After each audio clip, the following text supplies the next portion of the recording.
sigana kendo odiochieng' ma kawuono wantiere kod jal ma bende pichane ler kanyo malich ahinya bende wasebedo ka waluwo sigande mathoth. To be ing'e makare omenya korom gajwang' mana kaka juma ka juma wakelo ni chenro mar gin kanye. Kawuono wamenyo ni mosenindo Joseph Thomas Mboya ma bende ong'eyo kaka Tom Mboya en achiel kuom jakedo mag ratiro mag oganda, jatij piny owacho kendo siasa mare ne gwaro moko kuom jodito e piny owacho. Jata chenro marwa Walter Nyambaga koro miyowa sigana.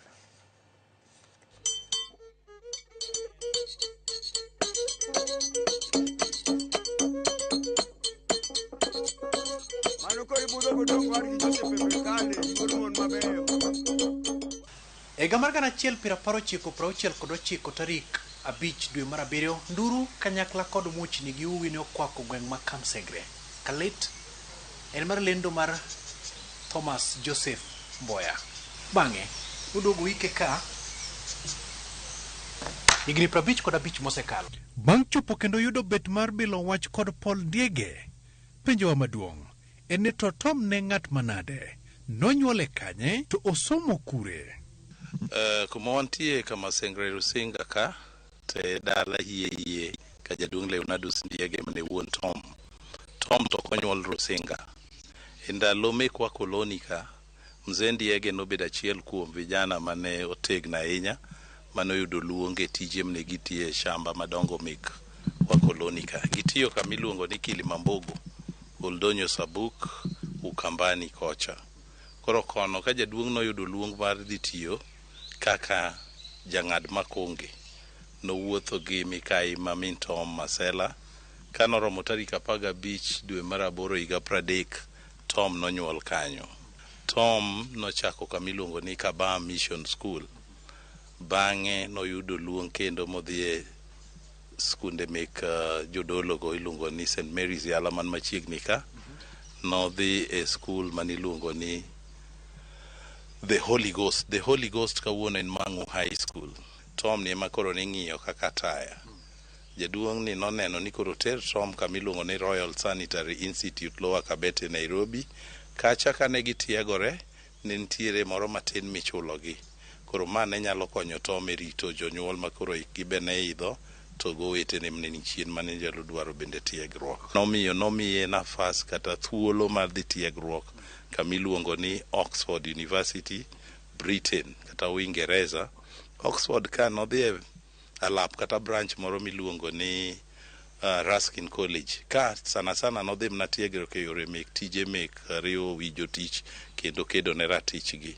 To Tom ka nochopo kocha nomako kata dho jotiegruok kaka lecturers kata jotiegruok wetegi nikech wiye ne bedo ka koro medo liwa ahinya.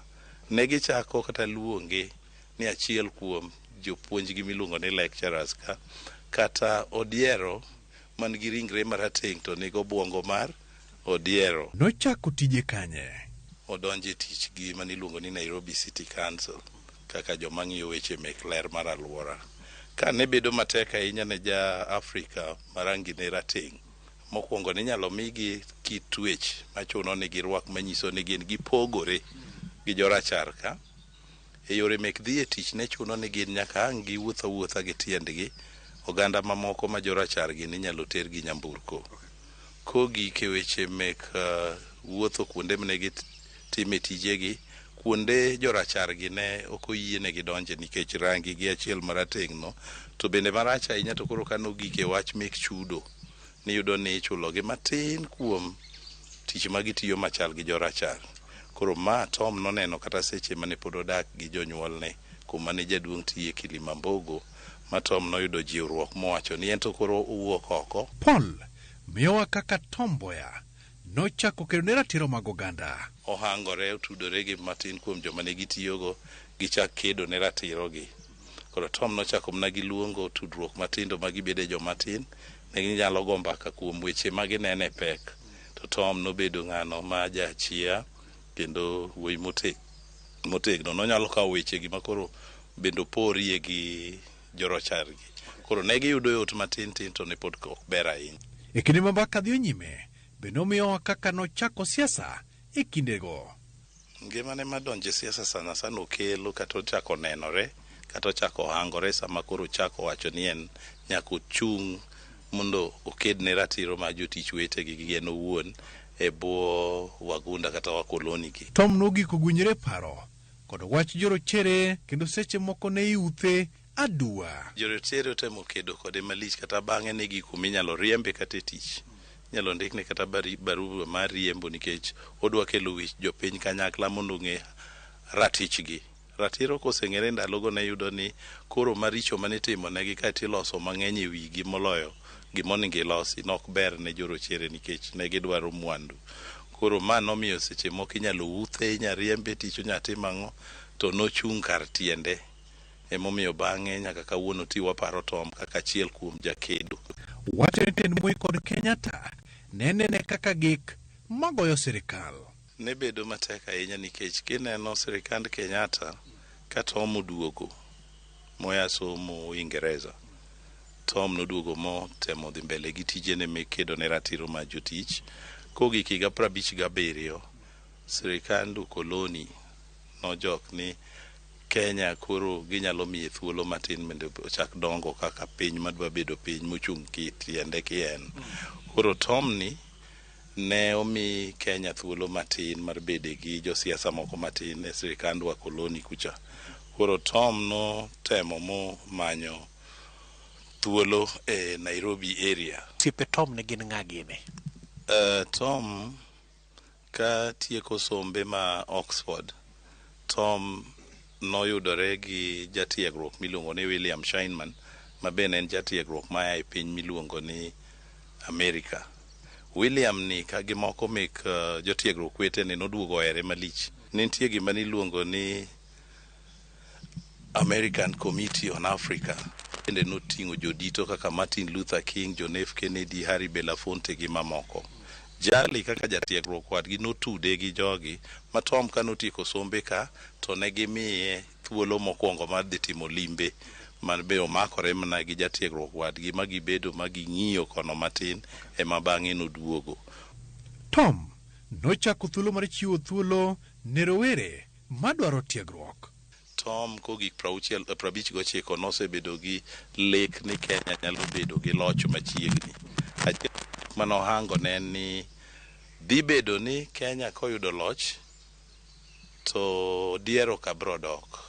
E yor chano chenro mar gero pinywa ne dhi bedo matek nikech kitiegruok ne ji pok okawo mogike kamoro maber ahinya.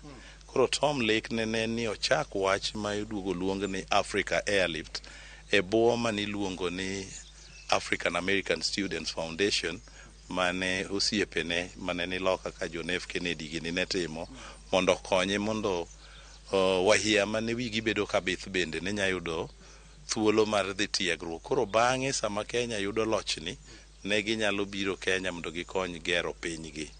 Koro kar kaendi bende jatiegruok wadgi ma koro bedo osiepne miluongo ni William Scheinman nobedo jakom. Kome ka tich manomiye en manyo omenda mane tayo wachni to gi chenro moko mayudo nyaka nafasi mane kata thuolo mane ji dhi somogo. Odero moro mosiepne miluongo ni Williams ne ondiko mondo ike e bath Tom. William ni ma jalok Amerika ni noduogo koro luongore ni wuod Masela. Masela ne en min Tom.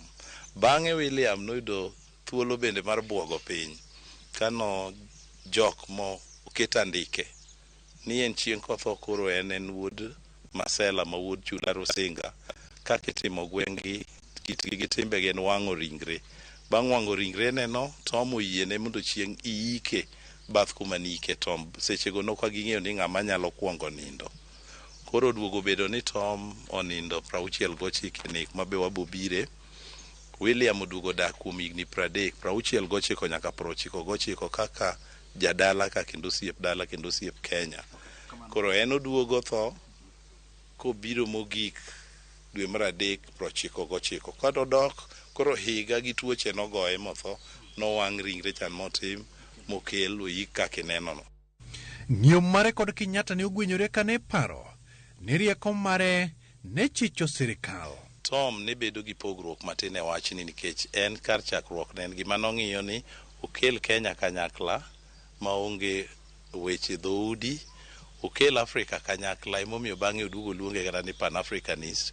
Bang'e ma koro odhi thoni, Tom nyo en jalo mosegik kumiluongo ni internationalist. En gi tudruok kuonde piny te, odwa nokel oganda te kanyakla, piny obed kanyakla, ji odag ngima mayot, ma konyruok be bede mayot. Koro ne Jaramogi to ne wan